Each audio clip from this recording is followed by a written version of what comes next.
نەتەوەی یەکگرتی هۆشداریە تێکچوونە ڕەوشە مرۆڤی لە سووریێدا و گوت و ڕەوش بەرەف کارەساتێکە مرۆڤی ڤەدیچە و داخوازە پێشکەشکردنە ئالیکاریان بۆ خەڵکێ سووریەکردن.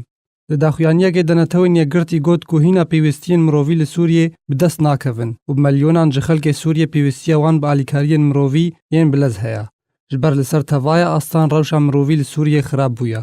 Rêxistina navhatî got ku li Sûriyê 11.7 milyon kes pêwistiya wan bi alîkariyên bilez heye û ji wê jimareyê 6.2 milyon kes di Sûriyê de derbederin û milyonek zarok dûr bûne ji xwendinê û rêjeya 83% ji xelkê Sûriyê dibin hêla hejariyê de dijîn.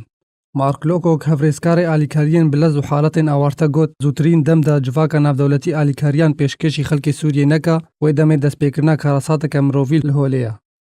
Ji alî xwe ve Filippo Grandi komîsyarê karobarê mirovî di netewên yekgirtî tekezî li ser pêwistiya xelkê Sûriyê yê derbeder û penaber welatên derdora Sûriyê kir û got ku erke li ser civaka navdewletî û çareseriyekê ji bo pirsa pêşkêşkirina alîkariyan ji bo xelkê Sûriyê bibîne.